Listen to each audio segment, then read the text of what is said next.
In this immediate follow-up to Godzilla against Mechagodzilla, scientists have been working for a year to repair Kyu after its devastating final battle with Godzilla from the previous film in Masaki Tezuka's 2003 film Godzilla Tokyo S.O.S.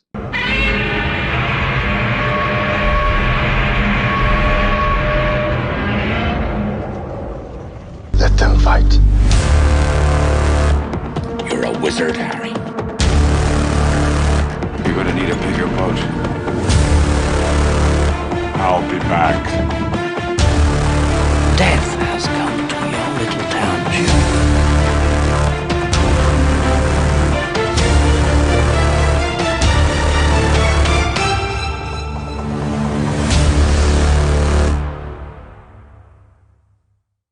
Hey, how's it going, everyone? Welcome back to Chills and Thrills. My name is Connor Dunham, and I am here again with Chris, and we are doing another Godzilla episode here today in Godzilla Tokyo S.O.S, which is a direct sequel to Godzilla against Mechagodzilla. And this is a Millennium film that I thoroughly enjoy. I always love when Mothra comes back. I always love when Mechagodzilla comes back. And of course, I love when Godzilla is in the film. And it's there's a lot in this film to enjoy, and I'm sure Chris will agree with me on that one. Yeah, I agree. I think this is the first time Mothra and Mechagodzilla were ever in a movie together, which is interesting. I But I never thought about that, and Yeah. I believe, yeah, I absolutely believe you're correct on that. yeah, but it's a great combination. You know, they've done so many different combinations. They did Godzilla and Mothra and Ghidorah, so they might as well do Godzilla, Mothra, Mechagodzilla. And yeah, this is a really solid one, really good one. Uh, it's a direct sequel, but it's also like the third time that the same essential team from Megagearus and against Mechagodzilla has come back, and I think that overall it's the strongest of the three efforts. They continue to improve film to film. That's one thing I struggle with. These are two of the Millennium films. This and against Mechagodzilla flip flop in my rankings constantly. I don't know if it's just, one rewatch, I'm like, oh man, Godzilla, Tokyo SOS was better. Mothra was in it. She was amazing. Mechagodzilla came to save the day, whatever. And then I'm like, no, Godzilla against Mechagodzilla is better. I like the backstory of Kiryu better and whatnot. And I don't know. I flip flop on these two, but they're two that I like a lot, I would say. Yeah, they definitely they're a nice two-parter. You know, there are different aspects that each of them do a little better. I think the plot line focused on the pilot as the protagonist in against Mechagodzilla is probably a little stronger. That's a little stronger hook because then your main hero is going up against Godzilla. But I do like the ensemble and the mix up that we get here, focusing heavily on like one of the pit crews, one of the sort of overlooked kind of roles in these films. So that's an interesting dynamic in this one, a nice way to flip it. Yeah, absolutely. This is a good watch. And again, it's another short one. It's about an hour and a half. Yeah. So that's a brisk, breezy movie, and I like my Godzillas lean and mean, to tell you the truth. Yeah, and this is another one where, the fight scene, granted we're cutting back and forth between the humans and the monsters fighting. It's, the last third or half hour of the movie. So I mean, once you get past that first hour, which I mean there's still monster action in that as well. It's a quick 30 minutes to the end of this film. Yeah, even beyond that, I always joke that it's like it feels like the third act of this movie starts like 35 minutes in. You know, you have Godzilla kind of arrives at the city and he's going up against the military, and then it just rolls kind of as one continuous sequence of Mothra coming in, and then Mechagodzilla coming in, and then the larva coming in, and then the finale with Mechagodzilla. Like it's kind of like, yes, it intercuts throughout the film, but it almost is uninterrupted. Yeah, I agree with you. It's one of those ones that if you want to introduce it to or Godzilla to like a young one, this would be one to watch because it's constant, like you said. After that, like 35-40 minute mark, it's constant monster action, even though it cuts back and forth a little bit. Yeah, it's one giant monster encounter that's being intercut as opposed to different encounters that start and stop and Godzilla leaving and coming back. It's kind of one big brawl there. It's just got multiple parts, which is, interesting. I'll give you some information about the film.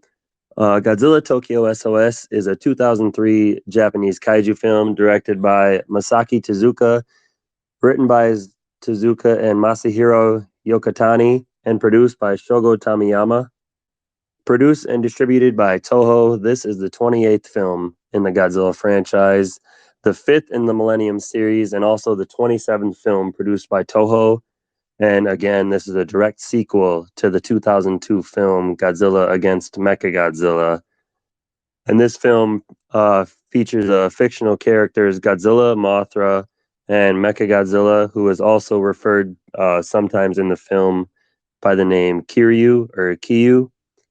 Godzilla Tokyo S.O.S stars Noboru Kaneko, Miho Yoshioka, Mitsuku Koga, Masami Chihiro Otsuki, Ku Tsugasugi, Hiroshi Kozumi, and Akira Nakao, with Tsutomu Kitagawa as Godzilla and Morokuni Natagawa as Kiyu. It is the only installment in the franchise's Millennium period to share continuity with the previous Godzilla film, and also shares connections with Mothra, which I know the co-host of this show, Chris, is almost guaranteed to be a big fan of that. Oh yeah, yeah. I've always liked that. It was as a kid. It was part of the reason that I ended up actually finding the original solo Mothra movie and watching it. Before that, I was always just more than happy to watch the movies with Godzilla and whatever monsters crossed in was fine. But like this one being such a strong, I mean, this one's almost more of a direct sequel to Mothra than it is to, it's just as much a direct sequel to Mothra as it is to Godzilla against Mechagodzilla, and it really kind of solidifies the sort of timeline of continuity that was laid out for this series. It's now this sort of multi-film cycle that goes, Godzilla, Mothra. You could throw in a movie like War of the Gargantuas in there, and you could throw in Space Amoeba in there, and then it's against Mechagodzilla and Tokyo SOS. So it's like this interesting little patchwork continuity that they've laid out, and I've always thought that was really cool.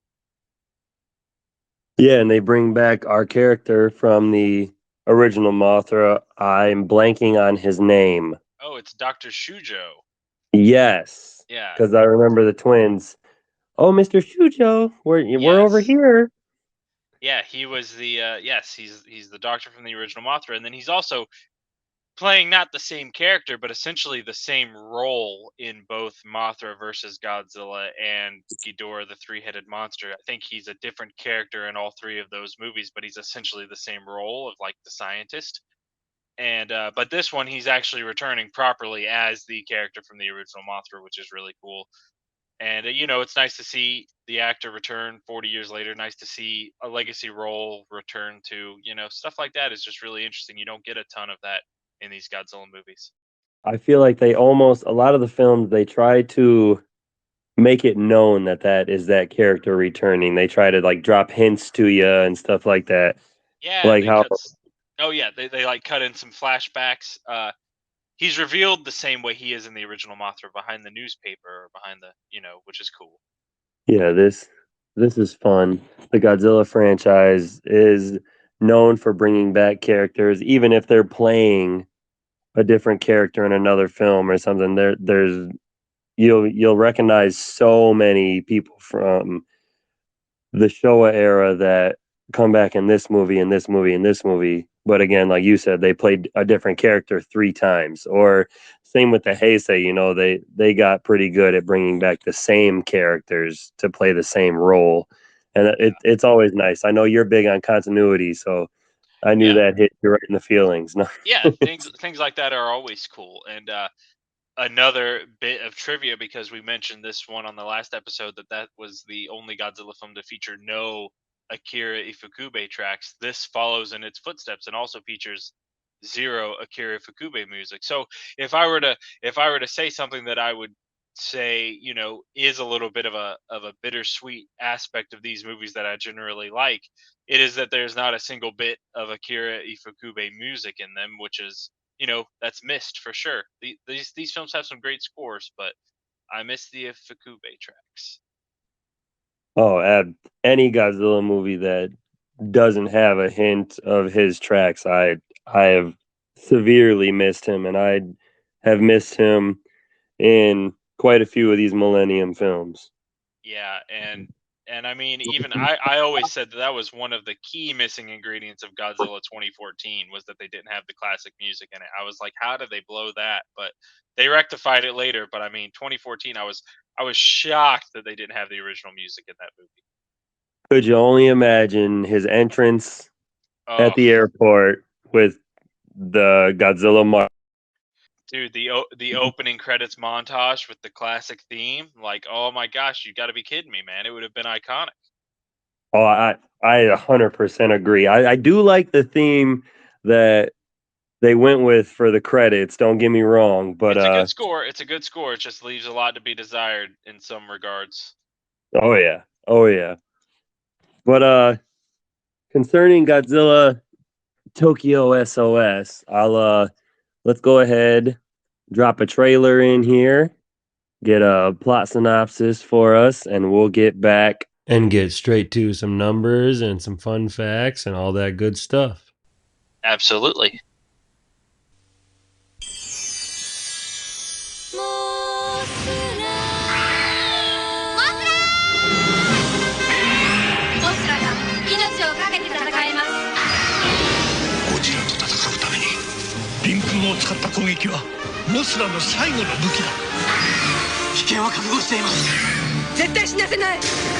ゴジラ東京上陸。人類最大の危機に守護神モスラが舞い降りる。ゴジラ、モスラ、メカゴジラ、東京 SOS。 In 2004, Kiryu undergoes repair and modifications after its battle with Godzilla 1 year earlier. While its remote pilot Akane Yashiro is sent to the United States for further training, with Kiyosuke Akiba taking her place should Godzilla return while she is away. However, the Shobijin warn the Japanese government that Godzilla continues returning to the country because they used the original Godzilla's skeleton in Kiryu's construction. If they return the bones to the sea, Mothra will take Kiryu's place in defending Japan. Due to Mothra attacking Japan in 1961, Prime Minister Hayato Igarashi refuses, but agrees to discontinue Kiryu once it kills Godzilla. Godzilla and Mothra fight, but the former has the upper hand. With the repairs finished, the government deploys Kiryu, but Godzilla knocks both it and Mothra out. Meanwhile, on Infant Island, twin Mothra larvae hatch from Mothra's egg and rush to help their mother. As lead scientist, Yoshido Chujo uses a maintenance hatch to enter and repair Kiryu from its internal backup cockpit. The Japan Xenomorph Self-Defense Forces JXSDF and larvae try to hold Godzilla off, but Mothra sacrifices herself to protect the latter from Godzilla's atomic breath, while a separate attack warps the maintenance hatch, trapping Yoshido inside Kiryu. Nonetheless, Yoshido completes the repairs, allowing Kiryu to weaken Godzilla. As the larvae bind it in a silk and Akiba receives the order to destroy Godzilla, Kiryu's spirit is reawakened by its roar. The cyborg lifts Godzilla and uses its boosters to carry them both out to sea. After Akiba's fellow pilot, Asusa Kisaragi, blasts the hatch open, Kiryu turns over to let Yoshido escape before it plunges into the ocean and drifts into an underwater trench with Godzilla. In a post-credits scene, an undisclosed laboratory is shown with canisters containing the DNA of numerous kaiju. Alright, Chris, I'll get into some numbers on Godzilla Tokyo S.O.S for you. The gross for this film was estimated at $12 million with approximately 1,100,000 tickets sold. On Rotten Tomatoes, Godzilla Tokyo S.O.S has an approval rating of 80% with an average rating of 6.5 out of 10. It is also a 6.5 out of 10 on IMDb, which I think both of those are a little low, but the approval rating of 80%, I can agree with that. Yeah, That's a nice number. Yeah, I'd put it in the 80s. This is a B. This is easily a B plus kind of a movie. Yeah, good. I like the special effects and everything about this. We'll get into it. 92% of our Google users like this film. There we go. That's what I like to see. I don't think I've said too many Godzilla films from the Google users that weren't in the 90%. Maybe one or two. That So, says that says something. And look at us. Just every time we hear it, we're like, "Yep, that's accurate." yep, perfect. You A can lot of tell Godzilla fans. yeah, you can tell what franchise we love. Right. That's why we're doing this. Come on. Yeah, they got to balance out those toxic Rotten Tomatoes reviewers. I'm telling you. We won't go on a rant about them guys again. No. Godzilla is on screen for 12 minutes and 52 seconds, or 14% of the film. And his first appearance is at 24 and a half minutes, or 27% into the film, with a small tease of him just over a minute into the film. And those are my numbers for you on Tokyo S.O.S. Nice. I've got an interesting number for you. Ooh, let's hear it. Yeah, it's a piece of trivia, but the number is at the heart of it. So there were so let's see here. Oh, I had it. Hold on now. Okay, so the number is 4. So when Masaki Tezuka was approached to do another Godzilla movie, producer Shogo Tomiyama laid out 4 different story treatments for him, and none of them were sequels to Godzilla against Mechagodzilla. And so his reaction to that was like, "Oh my gosh, I've got to do it again. Like I've got to do another kind of one-off, another reboot after he did Megaguirus and against Mechagodzilla." So he he wrote a story treatment overnight and showed it to Toho, and that became the basis for this film. Hence, he is a credited writer on the movie. So that's actually interesting. Is they were right about to just do another one off, and he pitched the direct sequel. So hats off to Masaki Tezuka. I didn't know that. Yeah, I it's a like little. that. Again, bringing in fun facts and whatnot, numbers I do not know. So keep them coming every episode. Give me one. Yeah, absolutely. And of course, the one that everyone knows is that originally the Kamibas that was washed ashore with its neck split open was originally intended to be Anguirus, but the producer thought that people would be mad that Anguirus just showed up to be a dead carcass, so he had it replaced with a more obscure monster, which was the Kamibas from the 1970 movie Space Amoeba. And I mean, it's an interesting debate. I think it's hard. It's a fine line because Kamibas is so obscure that you almost don't appreciate that it's a cameo from a monster from another movie. But Anguirus, it is kind of one of those things where it's like, oh, you're gonna bring Anguirus back just to be a dead body. But it would have been interesting if Anguirus maybe had a scene in the movie where he showed up and then Godzilla killed him or something. That would be interesting. But who knows? Either way, I don't want a dead Anguirus. Yeah. Like we said, Yeah. a call back to Mechagodzilla and Anguirus' battle. Yeah. There's only one kaiju fated to die every time they encounter Godzilla, and that's Mothra. Poor girl, poor Mothra. Yeah. She's like a Bond girl. She can never make it out of the movie. I'm telling you, she can't catch a break. Even in her own trilogy, the Rebirth of Mothra films, she just Yeah. can't catch a break. Yeah, as a side note, I think it's I won't say hilarious because that's kind of mean, but they do a Rebirth of Mothra trilogy where it's like, oh, finally Mothra's gonna get her time to shine in her own movie trilogy. And what do they do in the first movie? Spoiler alert: they kill her off, and her son is the main Mothra of the whole trilogy. It's like wow, it's like that's the kind of stuff that would get some fans outraged over here in America. You do some subvert expectations like that, some people would be really mad. Hey, and I hope we will get to those someday because those are fun films as well, and I would love to do them on here. Absolutely. All right, I'm gonna ask Chris's opinion on this. You want to go some quick fun facts, or you want to give me your favorite character right off the bat? We can do fun facts.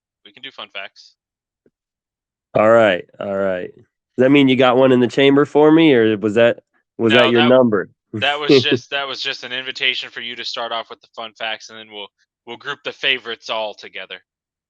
I'm all right with that. Awesome. In its opening weekend, Godzilla Tokyo S.O.S was third place at the box office with 1.6 million grossed. So it didn't have a terrible opening weekend. Godzilla Tokyo S.O.S and the previous film, Godzilla Against Mechagodzilla, are the only two films in the Millennium series to share continuity. The twin Mothra larvae in this film are actually non identical. One is male and the other is female. The male Oh, larvae has darker skin and more pronounced tusks and tail spikes compared to the female. This marks the first confirmed instance of a male Mothra appearing in a Godzilla film. that's interesting. I never quite noticed those details. That's interesting. That's a fun one to hear. Yeah, I had to rewatch it a second time just to check out and see if that was true.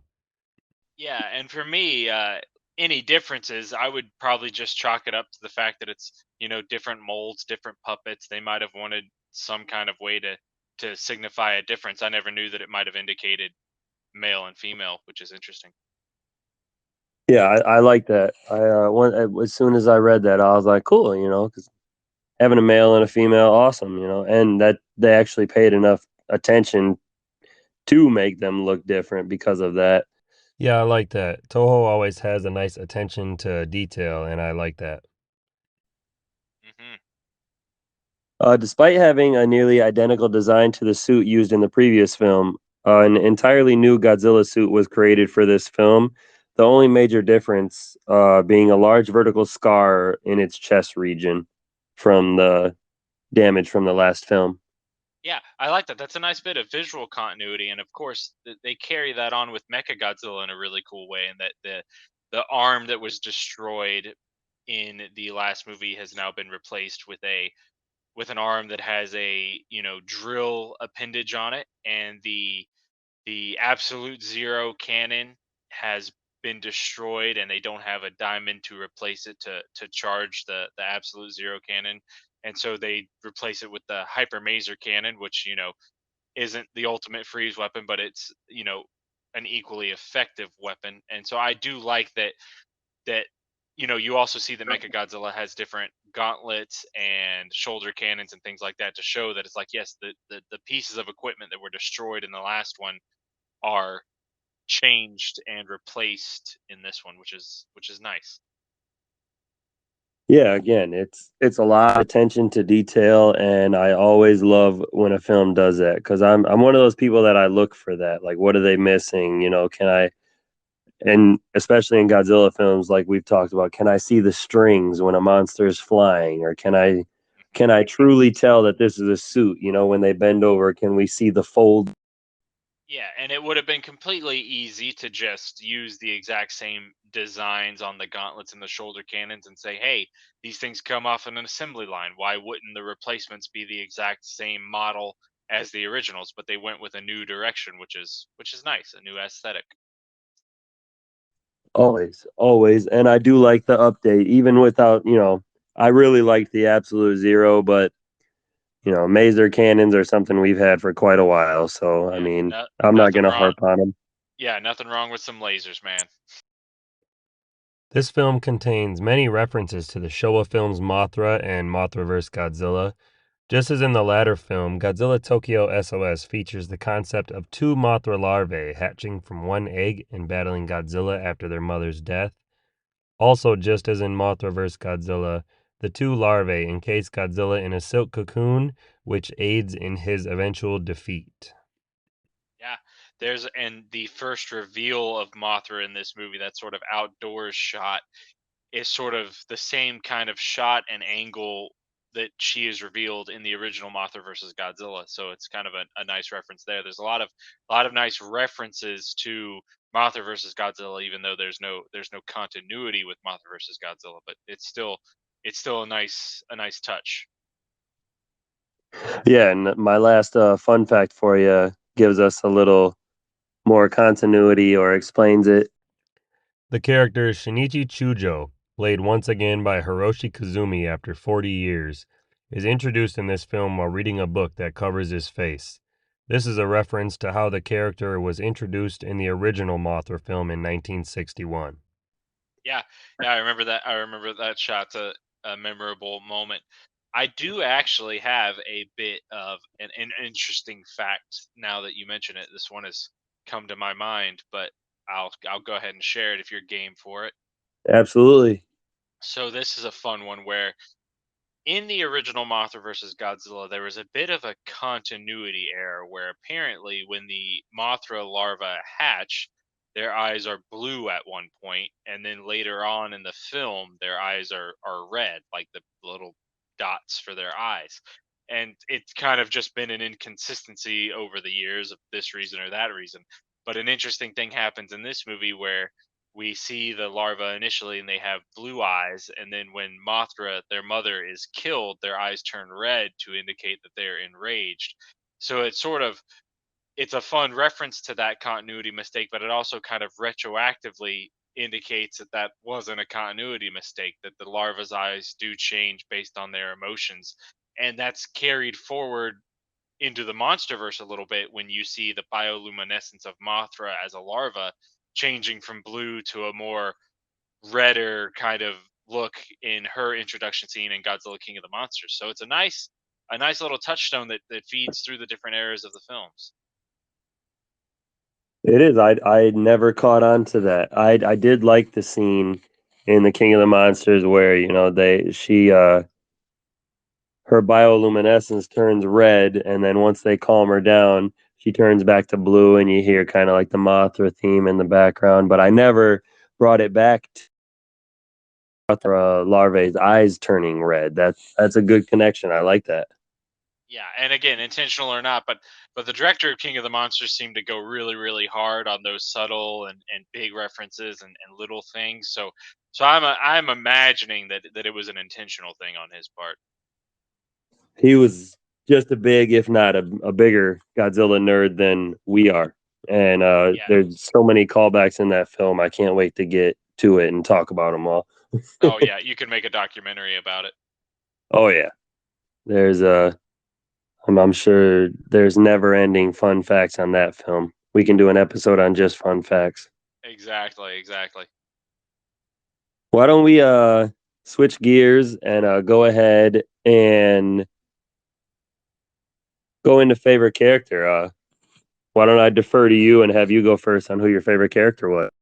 Sure.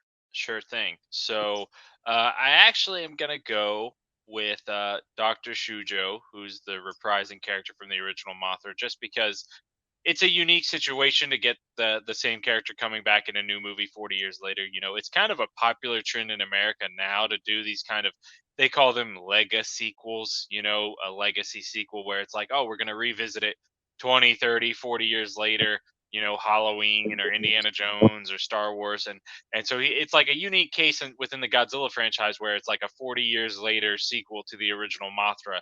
And you know, I just like his character. He's got that sort of mentor, elderly statesman kind of, I've seen this before, I've got the experience sort of vibe to him. He's the concerned older, you know, voice of reason, which is always nice to have in a Godzilla movie. You know, there's a couple of interesting characters here. You know, his nephew, who's the main character, is an interesting character. But I got to go with Dr. Shujo. And that's not a bad pick at all.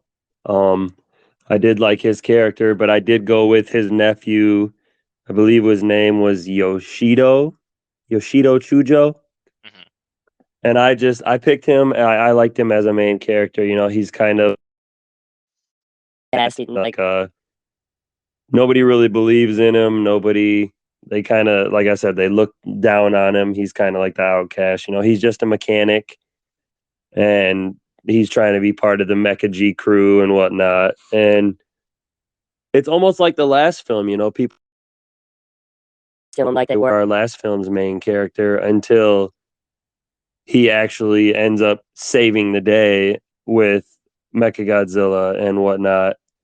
Hmm. And then they finally like almost, you could say, they warm up to him. But He was the main character, so if I didn't choose him, I was gonna choose Shinichi Chujo, who you chose. So we're uh we're Yeah, both pretty much on the same path here. yeah, and he's totally, there's that female pilot who's, she's kind of cute and she seems totally into him and he is just missing all the signals.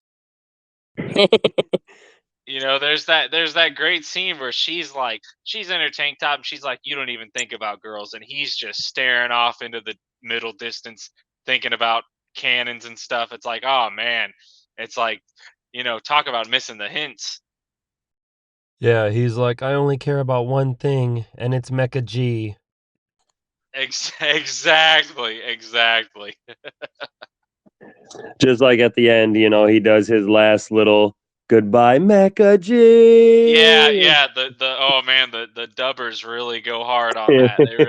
They were going for that voice acting Oscar, weren't they? It works though. You could definitely tell he had some emotion. He cared for Hey, his job way more than I care about mine. yeah. Hey, those dubbers, when it's time to ham it up and go big, they go big. They do, and it's fun. They're I either they, actually watched the dub version of this. I don't y- have the Japanese edition, so I watched the oh, dub as nice. well. Nice. I went with the dub just because I like the charm of the dubs once you get to the Heisei Millennium era. And yeah, they're either like suspiciously monotone and not energetic unless it's very obvious that there's supposed to be emotion, and then they just turn the emotion up to like 11. So they're either my voice or your voice. I got the I monotone going on, yeah, and exactly. then Exactly. It's two opposite ends of the spectrum. It's either, hey, yeah, Godzilla's coming, or I hate time travel. hey, that's fine because that's why people are gonna listen because our voices are opposite. They mesh well. Exactly. A nice tit for tat.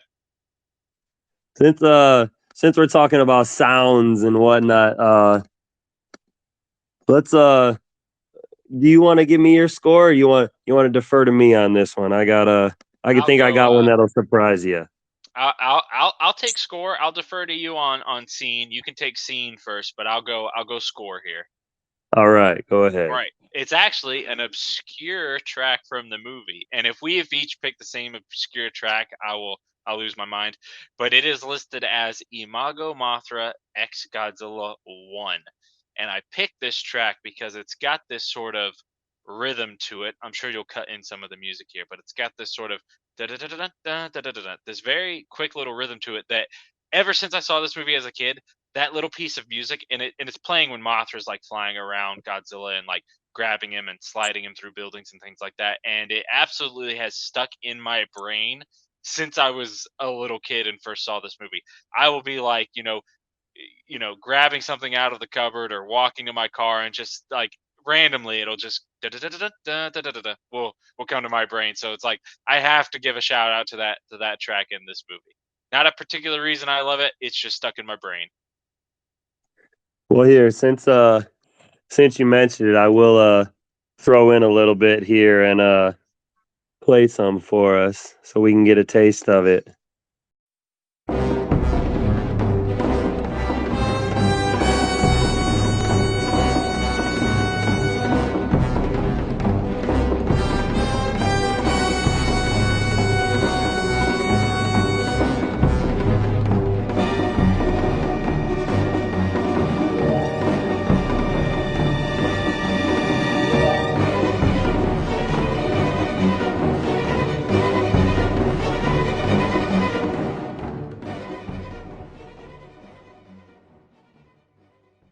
Not a bad track at all.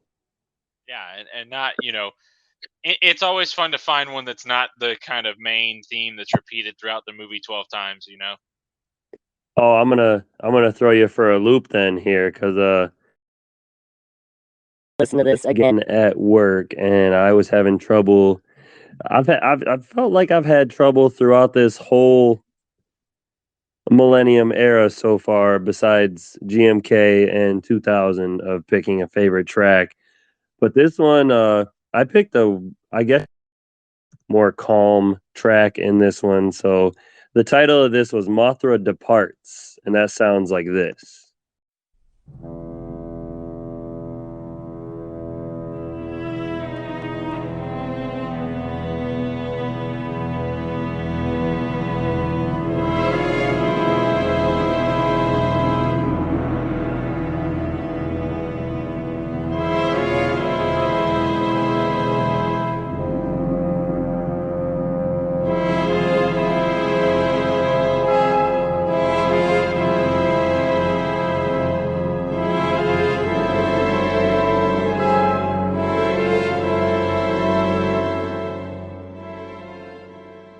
That was definitely my favorite track. I don't know why I like it so much. It's just an awesome track. It's like a mysterious Version of it, you know. So it caught my attention, and I ended up choosing that. Yeah, that's a good track. That's a good track, and this is a third musical score from Michiru Oshima, and just bang up job, just really good music. Yeah, I did like this soundtrack, but again, like I said, a lot of the soundtracks are like the main title or something replayed over and over again with maybe something very simple added to it. So it's hard. It has been hard to choose a favorite soundtrack from that score. So when that one came on and it was just like a little mysterious, like a little sci-fi kind of like Mothra theme, I was like, "Yep, that's the." Yeah. Yeah, we're gonna have I think we're gonna have a field day picking a favorite track from Final Wars. No matter how much my opinions of Final Wars have flip flopped over the years, back and forth, I have always thought that that score was just badass. We'll get into it in that episode, but there's just so much. I mean, in my words, like wonky, crazy music. Yeah, that soundtrack goes hard, as I like to say. All right. Well, let's move on to quote, and I will go first for Quote and scene, since you did those two and deferred to me these ones. My favorite Right. quote in this film, I can't remember. It was the premier, the Hayota Igarashi, I believe it was, like one of the generals. They were in the conference room watching Godzilla and Mothra battle, and he stands up and goes, "That's enough. Whatever this battle costs in lives and equipment, we have to do something quick to save Mothra. We can't stand idle. If we do, then we have lost anyway." And the guy sitting next to him goes, "You mean?" And he cuts him off and goes, "We must launch Mecha Godzilla." And that caught my attention because nobody ever thinks to save Mothra. You know, she's battling. She always dies, and at least it gave me a little smile because it's like somebody tried. You know, we have to save Mothra. We can't just let her die because they know. I mean, Yeah. inevitably by herself, Godzilla's gonna be the victor of that battle. Yeah, it's that great sort of like it's that call to action kind of dialogue that you like in movies like this. There's like a trope that people call it like the big damn heroes moment, where it's like you get the little mini speech of like now we got to go be big damn heroes. And so yeah, it's a great line. Uh the line that I picked was from the Shobijin, and it was, no human being may touch the souls of the dead, and I like that because it's sort of for all of the missiles and explosions and battles of this movie, it does capture the sort of heart and soul or theme of the movie that it's trying to press forward, which is that they artificially revived Godzilla as a mecha Godzilla, and even in Akane, who returns in this film, even in her brief scene, she talks, I don't think Mecha Godzilla wants to fight, and the whole finale of the movie is Godzilla sort of regaining control and returning to the sea. So it's just it's a nice line that sort of like hammers home like, yeah, this isn't just a big robot they build, like they kind of like artificially revived this thing and are using it like a puppet on a string, and that's kind of like there's some existential crisis stuff going on in there that's kind of interesting. It's almost like Godzilla being inside of Mechagodzilla, like the bones are like almost slowly coming back to life, but like not in reality, but like, just it seems like it because all it wants to do is go back to sea, like and just rest in peace. Yeah, yeah, it's like this sort of, revived thing, and it didn't want to be revived, it just wants to be left in peace. And, you know, that's a nice, it's fairly heavy for how superficial the movie is. The movie isn't a very deep movie, but like, it's got a point that it's making, and it's always nice when these movies kind of thread that in there, like quit messing with nature. Simple as that. Yeah, like you said, it's always nice to have something like a serious message, but they don't take a hammer and beat you to death with it. It's just something subtle. Exactly. What was your favorite scene in Tokyo SOS? The whole final hour of the movie. No, no. I mean, honestly, once Godzilla does come ashore, like it is kind of like balls to the wall till the end of the film. If I had to pick, because man, I really love a lot of the throwdown moments with Mechagodzilla and Godzilla in this movie. But I'd say my favorite. It's going to be a monster action sequence, and I'd say it would be when Mothra is using her scales, as they are called, her sort of final golden mist on Godzilla. And it's a nice visual moment. And there's a great scene where the fairies are singing the song, the Mothra song, and it gets overlapped with some of those visuals of Mothra kind of locked in combat with Godzilla. And it's just like this nice sort of visual moment. And Godzilla fires his blast, and you get this great effects moment where it interacts with the mist and kind of explodes and disperses outward, in a way that it's not really supposed to. So it's just a great sequence that I, always found myself thinking about and come back to and loving to watch as a kid.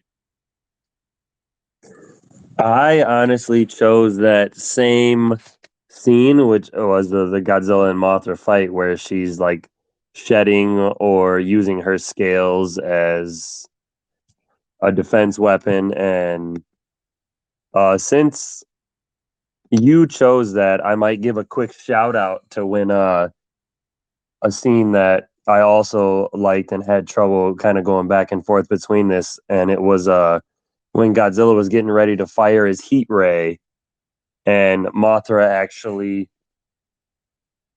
like flaps her wings to get up from the ground and just kind of spreads them, does a full wingspan, Hmm. and Godzilla lights her on fire right in front of her two larvae, and she goes out like a champ protecting her babies. Yeah, That's another one I was kind of going back and forth between that and her like original beginning of the battle with her and Godzilla.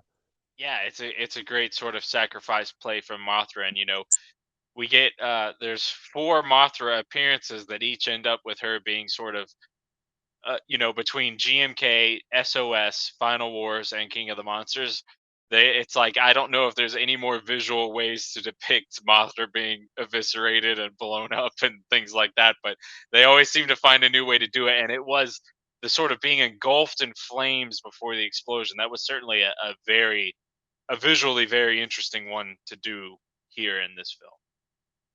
Yeah, and I loved it. There's a we could probably talk about a bunch of the monster scenes here. I like at the end when Godzilla's completely encased in the cocoon, and Mechagodzilla comes over, falls on him, kind of like locks him in, and they fly out to sea. That's a great scene as well. And there's Yeah, there's so much that we could talk about with the monster action in here, like you said, that last hour of the film, pretty much. absolutely. Yeah, this is the only movie kind of the closest since Godzilla versus Destroya that has kind of had a sort of like quote unquote death kind of farewell Godzilla moment. This came out in December of 2003. So for them, this was very much the ringing in the 50th anniversary kind of a film. It was coming at the end of 2003 and sort of ushering in 2004, ushering in the 50th anniversary. And this is sort of the more somber and serious sort of bringing in and looking back 50th anniversary movie. And then they had the big party cocaine party movie with Final Wars. But it's nice to kind of get another death, quote unquote death scene for Godzilla. And it's sort of the original Godzilla laying the new Godzilla down to rest as well in the ocean. It's just that's a nice sequence. great monster action. Akiba, the new pilot for Mechagodzilla, is kind of like a dick, but he's like a really like ruthless pilot for Mechagodzilla, and handles himself well against Godzilla. So great combat sequences. Yeah, he's just real cocky, I can overcome any maintenance problem. Yeah, the scene where he catches the fly in the air, to kind of show off how cool he is. He's very Iceman from Top Gun in this movie. He even, like, at the end, he has the moment where he gets to save Shujo, and it's like he can't even be humble about it. He's like, "I saved your ass." It's like, oh man. It's like, even when you do something cool, we can't really like you. No, we can't root for you because you're just conceited and your head is way too big for yourself. Yeah, Godzilla has an excellent dude. One of my favorite Godzilla kind of combo moves in this movie is when he trips Mechagodzilla, and as Mechagodzilla is going down, he blasts him in the face on the way down, and the blast rips him backwards, so he falls backwards. Like, there are so many like great, like, there really is some great monster action in here. Absolutely. I mean, even like Mechagodzilla having that little, like you said, like, oh, what the hell is it? Drill The hand, drill, the yes. drill hand. Yeah, there we go. Yeah, the drill hand. There. I always thought when I was younger, he puts that into Godzilla, starts drilling it, and as a young kid, I'm like, where's the blood? Yes, I was. I know. I wanted that. If there's one time to pick like a moment to kind of lay into like making it a brutal scene, sort of like in the original, or not the original, but the 1970s King Kong, they made his death scene very bloody, and it's like very shocking, and it kind of like, it's more emotional because it's like so kind of like brutal and violent and inhumane. It's like, if you'd been tearing into Godzilla and like the blood started flying, it just would have felt like so brutal, and you would have immediately felt 5 times worse for Godzilla. Yeah, we get some skin flying away, or Yeah, some parts of the the suit yeah flying away, but the flakes. yeah, but no blood. No, we get a couple like roars of Godzilla in pain, but bring on a little bit of blood. They had a little bit in Gigan and stuff like that. Give us a little bit. Yeah, that's one thing I'll sing the praises of the Gamera movies here. The Gamera movies never hesitate to have insane amounts of monster bloodshed. So if we ever get around to those, like they do not hold back on that at all, which is one thing I love about them. Well, when we do get to them, maybe we can do them, and it'll be like a first time watch for me once we get to those Yeah. episodes. Maybe I'll hold off on them until we do get to them. Yeah, that would be fun. That would be fun to have the discussion with someone seeing them for the first time. Yeah, absolutely. We could do that. We can plan for that. Got a lifetime for it. Exactly, exactly. Just a little fun note on bringing up the 70s Kong.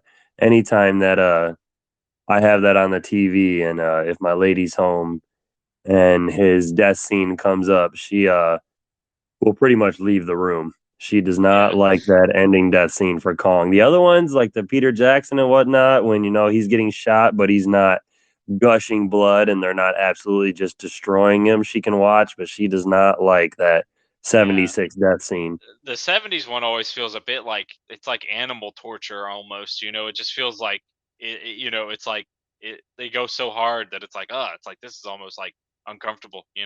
uh yeah, I remember when Kong Skull Island came out. My mother's not a connected and knowing kind of person. She had no idea they were like going to do Godzilla versus Kong or anything like that. One of the first things my mom asked about it when I was talking to her and I mentioned that I saw it, she goes, "Do they kill him at the end again? They're always killing him, and I can't watch it if they do that." And so I was like, "No, no, they don't, mom." Nope, for once, Kong gets to live.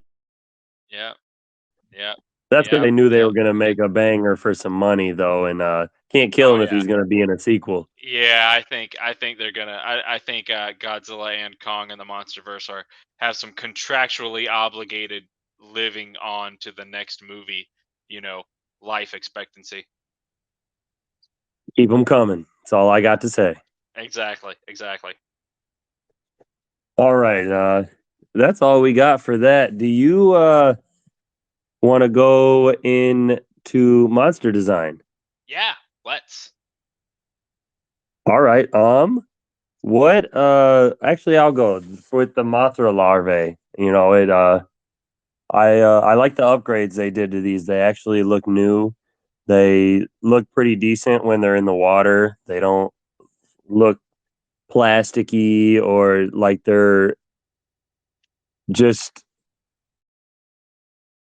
used to in the '60s films. They look like they're just following them down a track like a train would and whatnot. But Yeah, I well, like the updates on these. They look pretty good. I mean, I won't. There's not a lot to say about them. They're still like a worm slash caterpillar. But I mean, yeah, they're good designs. It is interesting to go back because I've got it playing on mute here in the back too, and I'm seeing those design differences that they noticed with the tusks and the things like that. And yeah, these are solid designs. They didn't reinvent the wheel. It wasn't broke, so they didn't really try to fix it, which was nice. absolutely. Mothra's design as well. I love the way she looks in this film. I always like it when they make Mothra look more kind of plushy, I guess you could say. You can see like the fur and hairs on her wings and stuff like that. And I like when they make her wings look, I guess you could say, like in the what was it, the '92 Godzilla vs Mothra, her wings were just so stiff Uh huh. when even when she's flapping them, and I like movable and whatnot, a little more flexible, and makes them look, I guess you could say, a little more real, like a moth's wings. So I like Yeah, Mothra a lot in this. yeah, a little more alive. They have a bit more of that kind of dexterity to them, a little bit more motion. Yeah, I like that at all. Uh, I am sure that the Mothra design in this one, I've not done like extensive research or comparing, but Toho does a lot of like reusing recent suits or modifying recent suits and things like that, or at least they did, back in the day. I wonder how much of this Mothra model is just sort of like an enhanced, reskinned, refurbished of the one used for GMK, because you have to think that with that they would have that one on hand for like tweaks and retouches. Yeah, this one and GMK Mothras. I like I said, I love because like you used a good word. She looks more animalistic in this. And like her wings are almost like cardboard in the older films. The suit was just so stiff. But I I don't know. I something with flying animals. I pay very much attention to the wings. Clearly, anyone who listens has heard me rant about that when the wings are stiff or they're not moving enough. Something about them that can grind my gears in a Godzilla film. Yeah, and it's funny because it's again different things push your buttons because like that's one of those things that I always just accept that weird reality. I'm always just like, no, they're big, so like one big flap, it's like I that's just one of those things that I always just buy into. I'm always like, nah, works for me. But like I absolutely understand, like it doesn't logically make sense. It doesn't look like it makes sense, but it just kind of like adds this mythical kind of vibe to it, this unreality that kind of clicks for me. Yeah, it bothers me, but it's something I can let go. I can live Yeah, with it because I know it's a film. So yeah, yeah. go But it ahead. is What did you? Oh, No, go I was ahead. just saying it is nice to see them flapping more though. Like I'm never gonna complain about added realism. Perfectly valid. Absolutely. What did you think of Mechagodzilla's updates? I think it's cool. I like going, the blue and silver was a nice color palette and look in the last one, and they kind of commit to the full silver color palette here. I like that this is it's a year later in the storyline and universe, and you know, like they can't get the diamond they need for the absolute zero, so they kind of settle for the maser cannon, and the one arm was ripped off, so they put in the drill arm. Like it's kind of like this is sort of a refurbished design, but it's not a completely new creation of the robot. It's just the same base with different accessories and things added onto it, and I like that. Yeah, I like Mechagodzilla here. Pretty much the same besides what you mentioned with the maser cannon and the arm, and it has a drill on it. And it makes me think of a quote speaking of it that He says to the guy, "Get me a diamond 2 meters wide or whatever." And the guy looks at him like, "Are you crazy?" I can't get that. Don't you know this kind of thing has a budget? Yeah, exactly. Yeah, and yeah, and I do like the idea. The one thing I loved about the shoulder cannons is that now they're launchable. They're individually launchable. Like they saw how kind of cumbersome and how quickly they were sort of disposed of in close combat with Godzilla. And I always love the moment that they he launches one of them at Godzilla, and Godzilla blows that one up while it's on its way to him, and then through the smoke, through the explosion, the other one launches right through and gets Godzilla in the belly, and then they blow it up as it made contact with Godzilla. I always thought, again, hats off to just like a deep franchise with decades and decades of monster action, and they always keep coming up with interesting new wrinkles and choreography and things to do with the monsters and the robot action, and so it's always appreciated. Yeah, they just keep adding creativity, you know? Somehow they figure something out, you know. There's a reason this franchise is continuing, you know, to go 69, 70 years, and I'm sure down the road, you know, if we don't get another Godzilla movie for 10 years, I'm sure somebody down the road is going to reboot it in 15, 20 years, whatever. This franchise will always be around. It'll always come back. There's never even been 10 full years between two movies. They've gone to like 9.5 and 9 3/4. There's never actually been 10 full years between any two Godzilla movies. So, I don't think that's ever gonna change. And with the quality of films we're getting right now, don't ever go that long again, even the 9 years with, you know, without giving me a film. Yeah, I know. My God, and well, and then the nice thing is that you have to think that between Toho making their movies and the U.S. making their movies, that even if one of them were to stop, the other one would probably keep it trucking along. I almost hope that they're battling it out, like, to see who can make the better film, because we could Yeah. keep that going for years. Yeah, yeah. The nice thing is that with the MonsterVerse, it's like Toho seems content to kind of to take if you think about live action movies, the last one Toho made was Shin Godzilla, and then Godzilla minus one is 7 years later. Like that's quite for them for their production. That's quite a mini hiatus of their own. That's a pretty big gap. But we get these MonsterVerse movies in between, so you don't feel that gap. So it's like Toho gets to take their time and really make their movies these big, nice, cool, unique films while the Hollywood kind of has that, let's do another one and it's a hit and let's do another one and keeping them coming every 2 to 3 years, I like that. Absolutely, and I'm okay with that as long as we get, like we've said before, you know, give us a Godzilla movie every couple years and just to keep us happy.